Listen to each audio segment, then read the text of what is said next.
প্রিয় এইচএসসি শিক্ষার্থীরা, আশা রাখি তোমরা সবাই ভালো আছো এবং বিগত বাংলা দুইটি পরীক্ষা তোমরা ভালো দিয়েছো। আগামী পরশুদিন তোমাদের ইংরেজি প্রথম পত্র পরীক্ষা হতে যাচ্ছে। তো এই আগামী পরশুদিন ইংরেজি প্রথম পত্র পরীক্ষার জন্য একটি সুপার সাজেশন তোমাদের জন্য আমি তৈরি করেছি। আসলে বিগত বছরের সকল প্রশ্ন বিশ্লেষণ করে আমি এই সাজেশনটা তৈরি করেছি। ইনশাআল্লাহ এই সাজেশন থেকে তোমরা 99% কমন পাবে ইনশাআল্লাহ।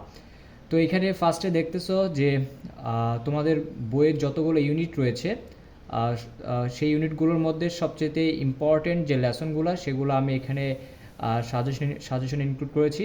এবং গোল দাগ দেওয়া যে লেসনগুলো রয়েছে, এই লেসনগুলো হচ্ছে সবচেয়ে বেশি ইম্পর্টেন্ট এবং এটা সকল বোর্ডের জন্য। তো তোমরা এই গোল দাগ দেওয়াগুলো অবশ্যই ভালো করে পড়বে এবং এই এই লেসনগুলো থেকে ইনশাআল্লাহ 3টা প্যাসেজ কমন পেয়ে যাবো। আচ্ছা, তার পরবর্তীতে হচ্ছে আরেকটা কথা বলে রাখি, তোমরা সামারির জন্য তোমাদের বইয়ে যে 2 থেকে 3টা কবিতা রয়েছে, তোমরা সেই কবিতাগুলোর সামারিগুলো একটু দেখে যাবা, কারণ গত বছরে কয়েকটা বোর্ডে কবিতা থেকেও সামারি এসেছে। আরেকটা কথা হচ্ছে, তোমাদের যে cloze test, with clues, without clues, rearrange, এই যে 3টা টপিক রয়েছে, মূলত এই 3টা টপিক হচ্ছে আনসিন। তো আসলে এটা কমন পাওয়ার সিউরিটি খুব কম, তবুও এই 3টা অনেক সময় রিপিট প্রশ্ন হয়ে থাকে। সো এই জন্য অবশ্যই বিগত বছরের প্রশ্নগুলা অবশ্যই ভালোভাবে রিভিশন দিবা। তাছাড়া বিগত বছরের প্রশ্ন পড়লে তোমাদের ভালো একটা এক্সপিরিয়েন্সও হয়ে যাবে। তো কমন না পড়লেও সেই এক্সপিরিয়েন্স এবং সেই জ্ঞান থেকে তোমরা খুব সহজে আনসারগুলো করতে পারবা। আচ্ছা, এবার হচ্ছে আমরা আসবো রাইটিং পার্টে তোমাদের মোট নাম্বার থাকবে হচ্ছে 40, গ্রাফ চার্টে থাকবে 15 নাম্বার। তো গ্রাফ চার্টটা খুবই ভাইটাল একটা টপিক তোমাদের জন্য। তো আমি এখানে সবচাইতে বেশি ইম্পর্ট্যান্ট 5টা গ্রাফ চার্ট দিয়েছি। ইনশাল্লাহ এই 5টা থেকেই দেখবা একটা কমন পেয়ে যাবে, কারণ এই 5টা হচ্ছে সবচেয়ে বেশি ইম্পর্ট্যান্ট। তাছাড়াও যদি গ্রাফ চার্ট কমন নাও পড়ে, তুমি এই 5টা এখান থেকে একটা নিয়ম পড়লেই সে একটা নিয়ম অনুযায়ী আমরা অনেকগুলোই গ্রাফ চার্ট লিখতে পারবো।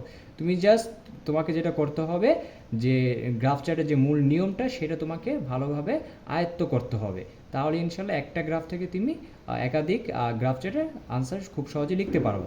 তো এই 5টা গ্রাফ চার্ট থেকে ইনশাল্লাহ আশা রাখি কমন পাবো আগামী পরশুদিন ইংরেজি প্রথম পত্র পরীক্ষাতে। এবার পরবর্তীতে আসি হচ্ছে স্টোরি রাইটিংয়ের ক্ষেত্রে। তোমাদের স্টোরি রাইটিংয়ে থাকবে মোট 15 নাম্বার। এখন ইদানিং দেখা যাচ্ছে স্টোরিতে ট্র্যাডিশনাল স্টোরি থেকে ক্রিয়েটিভ স্টোরিগুলো বেশি দিচ্ছে। সো তোমরা ট্র্যাডিশনাল স্টোরির পাশাপাশি অবশ্যই ক্রিয়েটিভ স্টোরিগুলো একটু ভালোভাবে দেখে যাবা। আর ট্র্যাডিশনাল স্টোরি রাইটিংয়ে এখানে উভয় ক্ষেত্রেই, ট্র্যাডিশনাল এবং ক্রিয়েটিভ দুই ধরনের ক্ষেত্রে আমি গোল দাগ দিয়ে মেনশন করে দিয়েছি। এই স্টোরিগুলো সবচেয়ে বেশি ইম্পর্টেন্ট, কিন্তু বাকি স্টোরিগুলো তোমাদের অবশ্যই ধারণা রাখতে হবে, কারণ বলা যায় না বোর্ডে কোন স্টোরি দিয়ে দিবে। সো এই কারণে ধারণা রাখতে হবে, ধারণা রাখলে তোমরা সেটাকে নিজের মতো করে বানায়ও লিখতে পারবা। এখন আরেকটা কথা, ক্রিয়েটিভ স্টোরিগুলো আসলে যে কোনো আননোন কোনো কিছু একটা স্টোরি দিয়ে দিবে, তো সেই স্টোরিটাকে তোমাকে প্রথম 2-3 লাইন যে দেওয়া থাকবে সেটাকে বুঝে তোমাকে সেই স্টোরির বাকি অংশটুকু তোমাদের নিজেদের ভাষায় কমপ্লিট করতে হবে।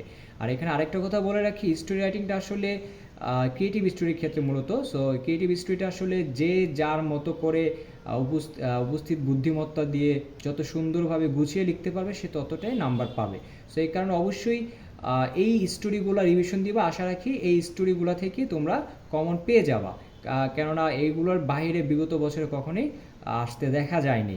সো এই স্টোরিগুলো সবচেয়ে বেশি ইম্পর্টেন্ট, তোমরা অবশ্যই গোল দাগ দেওয়াগুলো একটু বেশি বেশি পড়বে এবং বাকিগুলো অবশ্যই একবার হলেও পড়ে যাবা, কারণ সেগুলোর ধারণা তোমাদের রাখতে হবে। এবার আসে আমাদের লাস্ট যে রাইটিং পার্টটা রয়েছে, সেটা হচ্ছে আমাদের হয় লেটার আসতে পারে অথবা ইমেল আসতে পারে। আমাদের এই টপিকটার পূর্ণ মান হচ্ছে 10। তো আমরা ছোটোবেলা থেকেই আমরা ইমেল অথবা লেটার শিখে আসতেছি। সো এই টপিকটা আমাদের জন্য খুবই সহজ। এখন এই এই 2024 সালের জন্য সবচেয়ে বেশি ইম্পর্টেন্ট যে লেটার অথবা ইমেলগুলো রয়েছে সেগুলো আমি পাশে যে গোল চিহ্ন দিয়ে মেনশন করে দিয়েছি।